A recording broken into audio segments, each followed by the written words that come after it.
Well, hey everybody, Scavenger Steve back with you here at the old Franklin Motel. Been painting all day. Looks like I got some paint on my face there, but that's of really no matter.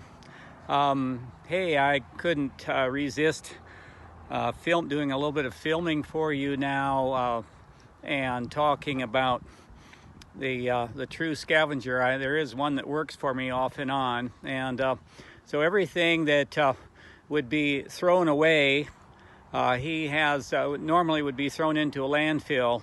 He has come around here in the evening and spent his own time at scrapping out things that you wouldn't believe. And these are the same things that my dad did to support us kids and to raise a little money to pay very basic bills. He went 5 years without any income. He had worked in a stone mill, and his lungs filled up with stone dust. And most of his co-workers died off like flies. He was probably one of the luckier ones. He lived to be roughly 30 days short of his 58th birthday of every lung infection imaginable, emphysema, silicosis, acute asthma, and the list would go on and on.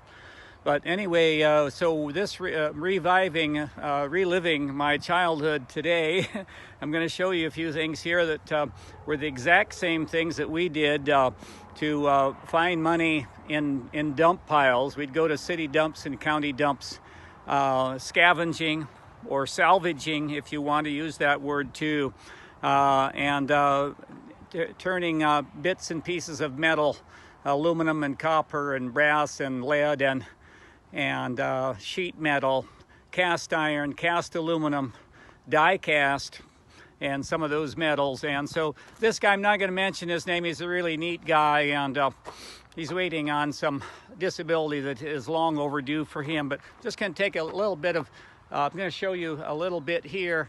Obviously you can see that these are sides of doors, just your normal standard exterior door.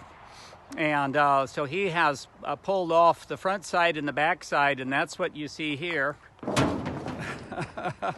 Get things to move a little bit. And so he's created various piles, and exactly what my dad did. My brother and I spent many hours scrapping out.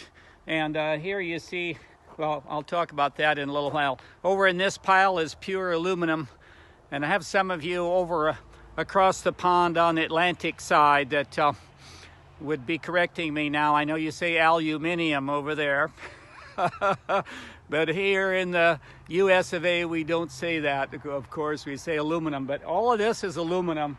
And let's see, over here in this pile is cast iron. These are cast iron sinks. And I remember my grandmother, she was born in, I believe it was 1885, and she would say zinc. And of course, the very earliest of sinks were made of the metal zinc. And that was one of those metals that my dad, my brother, and I would recycle. But anyway, these are all cast iron, and the salvage yard here, there's only one left. When I was a kid, there were 5 in this town. There's only one left. It's the same family that my dad dealt with, the Gervich family. But this scavenger that works for me will take these brass faucets off, and if he doesn't, he will be severely docked for the cast iron price that he will be receiving. There's quite a few of these. We are taking off all of the cast iron sinks and putting on brand new ones. And this last pile here is just metal that he needs to scrap out. There's some copper here. These are the old wall heaters. Way back in the 50s, there was no air conditioning. Of course, now they are a dual purpose device with they serve as heaters and air conditioners. And so these are the very old ones that were installed with the motel in 1956. I'll give you a close-up shot here. So there's one there, and they do have some copper in them and a little bit of brass and a little bit of aluminum, and so they're more time consuming.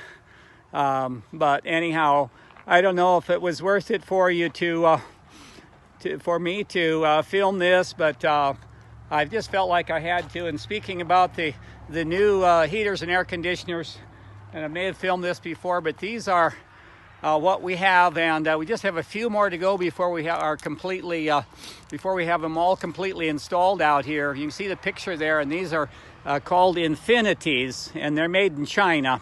And I was saying in another video, they're the most inexpensive that I could find at $436 a piece, but they are heaters and air conditioners, 9,000 BTU in case you're wondering. For just one room, that's plenty enough energy to heat and cool, plenty enough capacity, I should say. So anyway, I've said about enough on this video. I hope you've enjoyed it as much as I have. And this is Scavenger Steve signing off and reminding you to go seize the day and scavenge your way. See you next time.